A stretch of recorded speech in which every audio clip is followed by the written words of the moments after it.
Afternoon, Chuck. Always good to visit with you, and I appreciate a few minutes of your time. Let's just kind of start big picture as opposed to specific for this game. Last Saturday, notwithstanding, how much fun has this been? And maybe over the last 2 years, even the kind of the Sam Pittman era, to see the change in culture and the return of excitement to Arkansas football. Well, it's been fun to be around our football program again. And I think that's the thing that he's brought as much as anything. It was really obvious early on that things were going to be different. I think the players would tell you the first practice let them know things were going to be different. But, you know, when we won at Starkville last year, that was a big win for us because we'd not won in a long time. And, you know, they won a couple of other ball games and should have won a game beyond that. So he's changed things in a hurry. And, like a lot of teams, we've got some older players, and they're hungry to win, and they were hungry to win when he got here. So they were really coachable. And his staff and Coach Pittman have just done a great job. You know, I think there's a fascinating comparison between Arkansas and Ole Miss in that both of these rosters, when the new coaches came in 2 years ago, had some good players, but depth was an issue. And both of these head coaches, Sam Pittman at Arkansas, Lane Kiffin at Ole Miss, seem to have been able to get more out of those guys. Do you see it that way when you look at these two teams?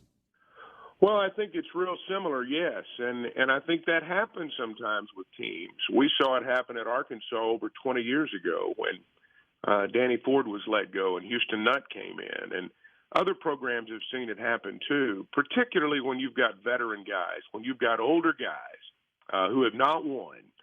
They are hungry to win, and they are coachable.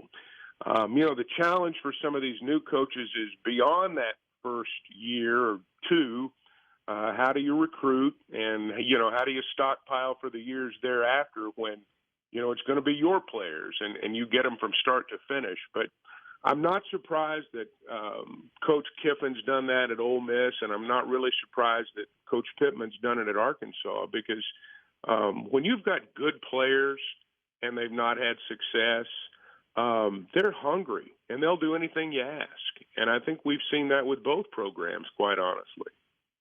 Chuck, what do you think the mindset was this week for Arkansas post-Georgia game? Was it one of those kind of, I guess it's cliche to say, you know, you take the game tape and you just throw it away and try and forget it even happened and move forward? Or did they take a different approach to that loss this week? You know, normally on Sunday when they go through their video, and Coach Pittman talked about this with me last night on his radio show about how normally they go through the good, the bad, and the ugly. And they didn't do that on Sunday. They just kind of flushed it and turned their attention to Ole Miss. Best thing about that Georgia game is it's over with. And it's behind you, and you move on to other things. And, you know, for us, it's an Eastern Division loss. And so, you know, it's back to the West now. And I really think when you look at both these programs, if we're all being real honest, it would have been nice for Arkansas to have beaten Georgia. I'm sure it would have been nice for Ole Miss to beat Alabama. But I think both of us know in our heart of hearts that, you know, it's Alabama and everybody else right now in the division. But second place is wide open, and that means a good bowl game. I mean, a really good bowl game and the possibility of a 9 or 10 win season. And you know, the winner of this game Saturday can still lay claim to that. They can still say that it's out there and it's still a goal. The team that doesn't win will have lost 2 straight and all that comes with that. So in many respects, this is a bigger game for both teams than last week. I think that's a really good point that you make, and I know we can't bury any of these teams yet, but Texas A&M, obviously Arkansas has the win against them, and they've got issues on the offensive side, and LSU's a mess right now, and you're not exactly sure what you're going to get with Auburn, and Mississippi State seems to be playing a little bit better. I don't know that there are that many people that 6 weeks ago would have said, you know, in week 6, I guess, Ole Miss and Arkansas – You could be playing for a berth in the Sugar Bowl or the one of these other access bowls. It's crazy to think that the stakes of this game could be that high. Well, there's certainly that potential, and obviously it's got to play out. But yeah, I mean, the winner of this game is going to feel that way. There's just no doubt about it. And The fun thing I think for us, and I'm sure it's fun for Ole Miss too, is particularly with Alabama behind you now. I mean, I'm sure you feel like you got a chance to win every game. And you look at Arkansas right now with Georgia behind us. Alabama's still out there, but I think our fan base looks at every other game and says we had a chance to win that game. And if you win the games you got a chance to win, you're probably going to be playing somewhere around New Year's. And again, the winner of this ball game Saturday can still hold that out there as a very real possibility. And the loser can too, but they're going to have to get after it. Yeah, you're right about that. So when you look at Arkansas's pass defense, I think it's 129 yards a game that they're giving up.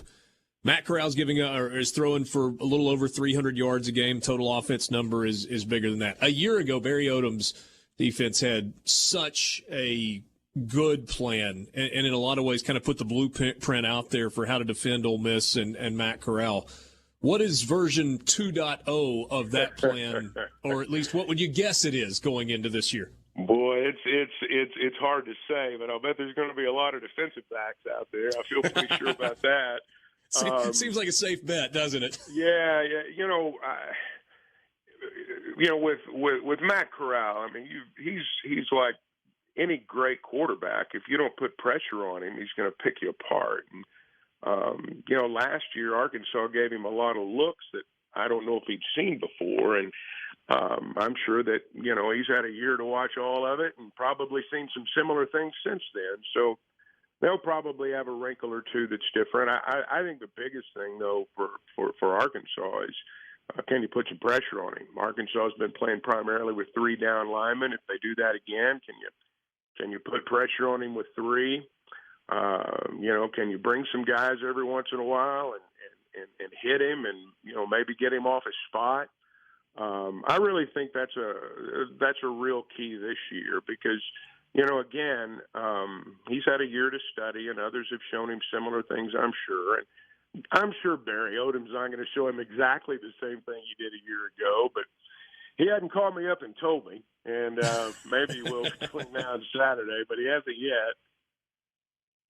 Well, all I know is that was one of the most heroic performances I've seen by a linebacker. Grant Morgan played half of that game with about one arm and nearly had an interception one-handed late, and I think he had 87 tackles in the game, so he'll be back there again. So we'll see how that plays out. Last thing I want to ask you about, KJ Jefferson, kind of a local kid. I mean, Sardis, Mississippi, 30 miles from Oxford, North Panola High School. That's a place where I played in high school.